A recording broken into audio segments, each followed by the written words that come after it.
Hello and welcome students, Gyanjyoti coaching সেন্টারের পক্ষ থেকে তোমাদের সকলকে আরো একবার স্বাগত। তোমাদের পাঠ পরিকল্পনা যেই টপিক বলো বা যেই বিষয়টা রয়েছে সেটার উপর কিন্তু আজকে আমি কিছু কোয়েশ্চেন্স আলোচনা করব, যেগুলোর প্রত্যেকটি প্রশ্নের মান এক রয়েছে। সেরকমই আমি 1 নম্বর প্রশ্ন মানের আমি 5টা প্রশ্ন আমি আজকে নিয়ে এসেছি। আমি কমেন্ট সেকশনে দেখেছিলাম যে তোমরা বলেছিলে এরকম কোয়েশ্চেন্স তোমাদের সাথে আলোচনা করিয়ে দেওয়ার জন্য, তো সেজন্য আমি সেই মতোই নিয়ে এসেছি। নেক্সট দিনের ক্লাসে কিন্তু আরো এরকম কোশ্চেন্স তোমরা পেয়ে যাবে। আচ্ছা, আজকের তোমাদের যেটা আলোচনার বিষয় বা যেখান থেকে আমি এই প্রশ্নগুলো আলোচনা করব, সেই অধ্যায় বলো বা টপিক বলো, হ্যাঁ, সেটার নাম হচ্ছে পাঠ পরিকল্পনা। এটা নিয়ে আজকে আমাদের আলোচনার বিষয় থাকছে। আলোচনায় যাওয়ার আগে আমি একটুখানি তোমাদের সাথে একটু কি বলবো, সলিউশন বলতে পারো, তোমাদের সলিউশন আমি একটু শেয়ার করে দিচ্ছি। তোমরা যারা ক্যামেরার ওপাশ থেকে প্রত্যেক দিন আমাদের সাথে জুড়ে আছো, আমাদের ভিডিওস গুলো দেখছো, ভিডিওর মাধ্যমে আমাদের জ্ঞানজ্যোতি কোচিং সেন্টারের সাথে জুড়ে আছো, কিন্তু তোমাদের জানা নেই যে আমাদের সাথে যুক্ত হতে গেলে বা আমাদের আরো যারা স্যার ম্যাডামরা রয়েছেন তাদের কাছে পড়তে চাইলে তোমাদেরকে কি করতে হবে, দেখো আমি তোমাদেরকে একটুখানি বলে দিচ্ছি। কর্নারে তোমরা এখানে দুটো নাম্বার দেখতে পাচ্ছ। এই নাম্বার দুটি হলো আমাদের জ্ঞানজ্যোতি কোচিং সেন্টারের হেল্পলাইন নাম্বার। এই দুটি নাম্বারের মধ্যে যে কোনো একটি নাম্বারে কল করে কিন্তু অনায়াসে তোমরা আমাদের সাথে জুড়ে যেতে পারছো। তোমাদের আদারওয়াইজ আরো কোনো রকম কোয়ারিজ থাকলে কিন্তু তোমরা এই নাম্বারে কল করে সলিউশনটা পেয়ে যাচ্ছ। কোর্স ডিউরেশন তোমাদের 6 মান্থসের রয়েছে এবং ফিস রিলেটেড সমস্ত কিছু তোমরা কল করে এখানেই জেনে যেতে পারছো।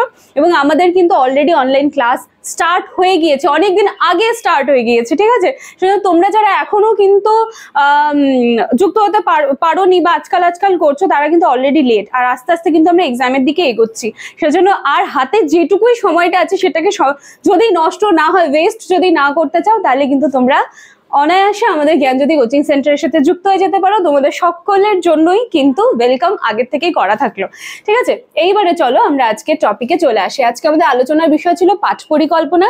এখান থেকে আমি 1 নম্বরের কিছু প্রশ্ন নিয়ে চলে এসেছি, সেগুলো আমি আলোচনা করব। নাম্বার 1 রয়েছে আমার, পাঠ পরিকল্পনা কি? দেখো, পাঠ পরিকল্পনা কি, এই পাঠ পরিকল্পনার উপরে কিন্তু অনেক ক্লাস রয়েছে, আমার ডিটেলস ক্লাস কিন্তু অনেক দিয়েছি। কিন্তু 1 নম্বরের যদি বলতে চাই তাহলে তোমরা একটু কি করে বলবা সেটা আমি জাস্ট আলোচনা করিয়ে দিচ্ছি। নোটসে কিন্তু তোমরা পেয়ে যাচ্ছ, ঠিক আছে? যারা আমাদের পেইড ব্যাচে আছো তারা কিন্তু পেয়ে যাচ্ছ। তাহলে 1 নম্বর যেটা আছে পাঠ পরিকল্পনা কি, তাহলে তোমরা বলতে পারো যে পাঠ পরিকল্পনা এমন একটা জিনিস বা যেটা তৈরি করলে শিক্ষক যেভাবে উপকৃত হচ্ছেন, এর পাশাপাশি কিন্তু শিক্ষার্থী উপকৃত হচ্ছেন। পাঠ পরিকল্পনায় পাঠদানের পূর্বে কিন্তু পুরো জিনিসটা খুব সুন্দরভাবে সাজানো গোছানো ভাবে থাকে, যে টিচার ক্লাসে এসে কোন দিন কোন বিষয়টা পড়াবেন, কতটা সময় নিয়ে পড়াবেন, ঠিক আছে? এই সমস্ত কিছুই কিন্তু পূর্ব পরিকল্পিত থাকে, মানে সুন্দরভাবে অর্গানাইজ ভাবে কিন্তু সমস্ত জিনিসগুলো দেওয়া থাকে। এর ফলে কি হচ্ছে, যে টিচার যখন ক্লাসে আসছেন ওনার আগের থেকে সবকিছু তৈরি থাকছে, এবং এই পাঠ পরিকল্পনার ফলে কিন্তু একজন শিক্ষকের যে দক্ষতা রয়েছে সেটাও কিন্তু যথেষ্ট ইমপ্রুভ করে, ঠিক আছে? তাহলে পাঠ পরিকল্পনা যে জিনিসটা বলতে পারো যে পাঠ পরিকল্পনার ফলে সময় অপচয়টা হচ্ছে না, সঠিক সময়ে কোন বিষয়ে কতখানি পড়াতে হবে বা কত দিনের মধ্যে, 1 সপ্তাহের মধ্যে বলো বা 1 মাসের মধ্যে কতটা তুমি পড়িয়ে শেষ করছো অ্যাজ এ টিচার, তো এই সমস্ত কিছু কিন্তু তোমাকে কে হেল্প করছে বলো তো? পাঠ পরিকল্পনা হেল্প করছে। তাহলে এই হচ্ছে আমাদের পাঠ পরিকল্পনা। পাঠ পরিকল্পনার উপর অনেক ক্লাস আমার গেছে, তোমরা চাইলে কিন্তু দেখে নিতে পারো, ঠিক আছে? এরপরে দেখো নাম্বার 2 রয়েছে পাঠ পরিকল্পনার প্রবক্তাকে। এই যে আমরা পাঠ পরিকল্পনা, লেসন প্ল্যান এত কিছু তো শুনলাম, কিন্তু তৈরি কে করছে সেটা তো জানতে হবে আমাদের। কে করছে?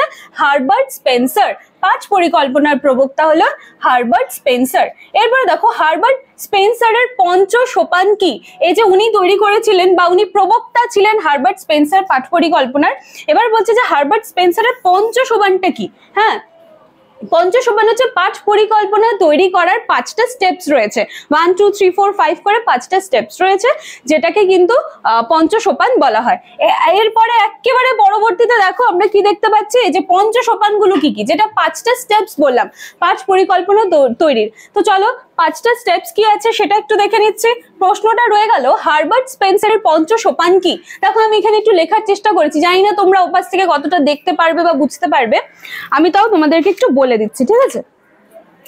দেখো নাম্বার 1, প্রথম ধাপ বলতে পারবো, প্রথম স্টেপ হচ্ছে প্রস্তুতি, দ্বিতীয় উপস্থাপন, তৃতীয় সংযোগ, 4 নাম্বার সাধারণীকরণ এবং 5 নাম্বার প্রয়োগ। আমার যেটা ডিটেলস ক্লাসগুলো রয়েছে লেসন প্ল্যানের উপরে, সেখানে কিন্তু এই প্রত্যেকটার উপরে আমি কিন্তু আলোচনা করেছি, যে প্রস্তুতি, উপস্থাপন, সাধারণীকরণ, সংযোগ, প্রয়োগ, সমস্তটা। ঠিক আছে, এরপরে নাম্বার 5 রয়েছে আধুনিক পাঠ পরিকল্পনার 3টে ধাপ কি কি। আধুনিক পাঠ পরিকল্পনার 3টে ধাপগুলি কি কি দেখো, আমি বলে বলে দিচ্ছি, হ্যাঁ, যদি তোমরা দেখতেও না পাও অসুবিধা হয় তবু কোনো সমস্যা নেই। তাহলে এখানে 3টা স্টেপ আছে। হারবার্ট স্পেন্সারের পঞ্চসোপান যেটা ছিল, সেখানে আমরা কিন্তু 5টা স্টেপ পেয়েছিলাম, 5টা স্টেপস পেয়েছিলাম। এখানে আমি বলে দিয়েছি। এরপরে দেখো আধুনিক পাঠ পরিকল্পনার 3টা ধাপ রয়েছে এবার। ঠিক আছে, সেটা হচ্ছে 1 নম্বরে প্রস্তুতি, নাম্বার 2 উপস্থাপন এবং নাম্বার 3তে হয়ে গেল মূল্যায়ন। তাহলে এই হচ্ছে আজকে তোমাদের পাঠ পরিকল্পনার উপরে 1 নম্বরের প্রশ্নমান 1 রেখে সেটার উপর 5টা প্রশ্ন কিন্তু আজকে আমি নিয়ে এসেছি, এবং পরবর্তী দিনে বাকি যে কোশ্চেন্স গুলো আছে সেগুলো নিয়েও কিন্তু আমি তোমাদের সামনে চলে আসব।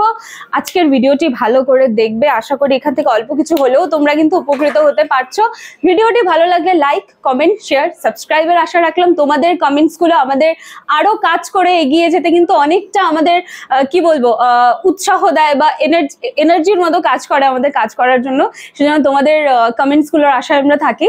তো চলো, আজকে ভিডিওটা এটুকুই থাকছে। নেক্সট দিন দেখা হবে আরো 5টা প্রশ্ন নিয়ে। চলো, নেক্সট দিন দেখা হচ্ছে অন্য একটি ক্লাসে। Thank you.